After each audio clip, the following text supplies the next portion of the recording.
I'm Robert Dunham. I'm the Executive Director of the Death Penalty Information Center in Washington. We're a national nonprofit that provides information and analysis on death penalty issues, although we don't take a position on the issue itself. We're here for some informational testimony. I provided written testimony and a number of graphs to illustrate some of the issues in New Hampshire. House Bill 455 comes at a time in which state courts and legislatures are moving away from capital punishment. 8 states have judicially or legislatively abolished the death penalty this century, and more have abandoned it in practice. This is particularly so in New England and across the Northeast, where no state has ever executed a prisoner who did not voluntarily abandon his appellate rights. What the data tells us is this: there's been no such thing as a working death penalty anywhere in New England in the past half-century. The use of the death penalty nationwide has become increasingly geographically isolated as time has gone on, and seems based more on historical and cultural factors than on any penological or criminal justice need.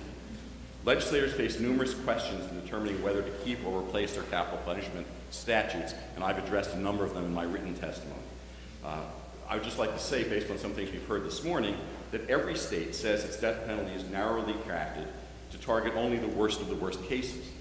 The evidence shows, in state after state, that this is not the case.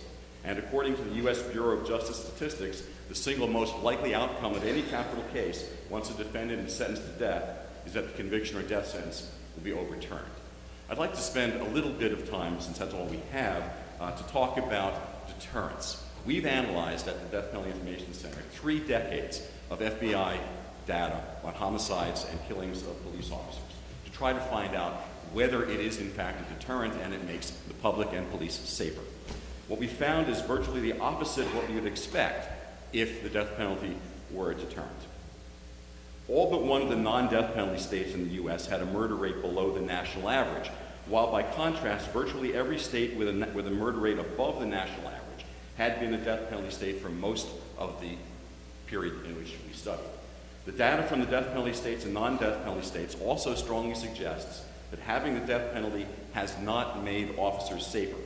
As with murders generally, the FBI homicide data shows that officers are disproportionately murdered in states that have the death penalty as compared to states that don't.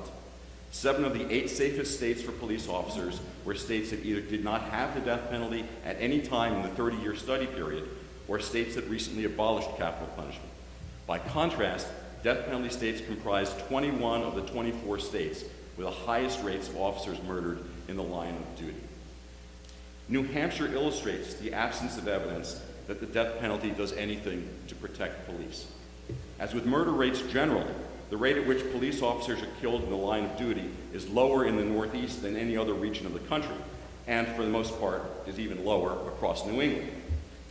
The exception when it comes to police officer murders is New Hampshire, which is both the only state in New England with a death penalty and the only New England state whose officer victimization rate is higher than the average of death penalty states as a whole, non-death penalty states as a whole, and states that have recently abolished the death penalty. Compared to every other state in New England, the death penalty has not made New Hampshire law enforcement officers safer. So given the absence of any deterrent effect, the fact that the death penalty doesn't make either the public or the police safer, as you've heard from other people, the cost, the high rate of errors across the country in capital cases, and the risk of executing someone who's innocent, the question I would submit for this legislature is, who do we as a state want to be? New Hampshire is proud and independent and forges her own path. But what does she want her path and the image it projects to the rest of the world to be? That's for you to decide. Thank you for your testimony.